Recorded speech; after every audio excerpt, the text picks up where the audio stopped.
Listen up, because what I'm about to tell you will either change your life or you'll dismiss it and stay exactly where you are right now, mediocre, comfortable, and lying to yourself about what you're truly capable of. David Goggins didn't become the hardest man alive by accident, and he didn't discover his limits by sitting on his couch wondering, what if?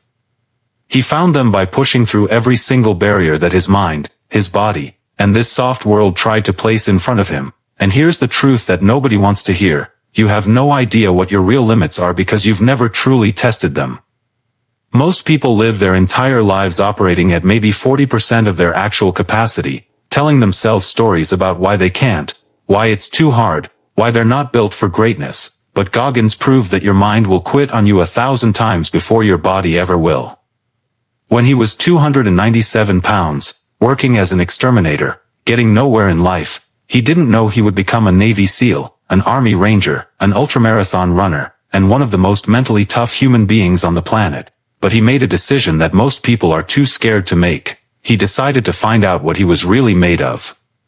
The question isn't whether you have limits, everyone does. The question is whether you're brave enough to find them, because finding your limits means going to places so dark, so uncomfortable, so painful that most people turn back before they even get close. Goggins calls it going to the dungeon, that place where your mind screams at you to quit, where every fiber of your being wants to give up, where the voice in your head becomes your worst enemy, telling you that you're not strong enough, not smart enough, not good enough, and that's exactly where you need to live if you want to discover who you really are. Your comfort zone is not your friend, it's your prison, and you've been living in it so long that you've forgotten what it feels like to be truly alive, to push beyond what you thought was possible, to silence that inner voice that keeps you small. When Goggins decided to lose 106 pounds in 3 months to qualify for Navy SEAL training, people told him it was impossible, dangerous, crazy, but he didn't listen to them, and more importantly, he didn't listen to his own mind when it tried to convince him to quit.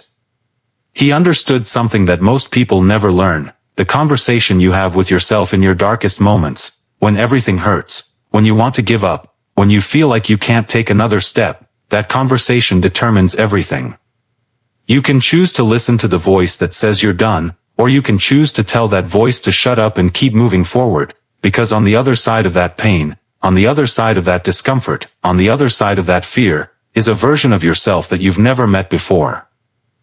Goggins didn't just transform his body, he transformed his mind, his soul, his entire existence by refusing to accept the limitations that society, his past, and his own thoughts tried to impose on him. He took ownership of his life in a way that most people never will, because taking ownership means looking in the mirror and admitting that you're the reason you're not where you want to be, that you're the reason you're settling for less, that you're the reason you're not living up to your potential. It's easier to blame your circumstances, your genetics, your background, your lack of resources, but Goggins came from nothing: an abusive household, poverty, racism, academic struggles, and he still found a way to become extraordinary because he understood that your past doesn't define your future unless you let it. The only person who can truly limit you is you, and the only person who can push past those limits is also you.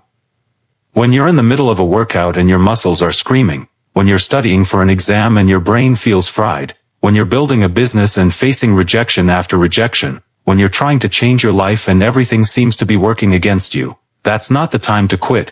That's the time to prove to yourself what you're really made of. Goggins runs ultramarathons not because he loves running, but because he loves the person he becomes when he refuses to quit. He does things that suck, that hurt, that challenge him to his core, because he knows that's where growth happens, that's where character is built, that's where you separate yourself from the 99% of people who will never know what they're truly capable of. Your limits are not fixed, they're fluid, they're movable. They're constantly being redefined by your willingness to push beyond what you thought was possible.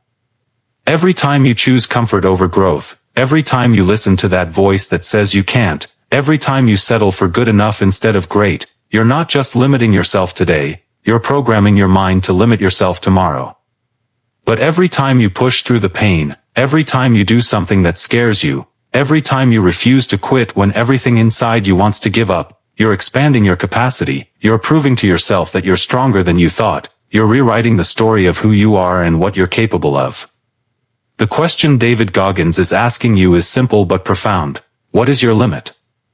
Not the limit your mind tells you, not the limit society tells you, not the limit your past tells you, but your actual limit, the one you can only discover by pushing yourself beyond every comfort zone, every excuse, every fear that's keeping you small. Stop wondering what you're capable of and start finding out, because the only way to truly know your limits is to push past them, and the only way to push past them is to embrace the suck, embrace the pain, embrace the discomfort, and prove to yourself that you're not just surviving, you're becoming the person you were meant to be.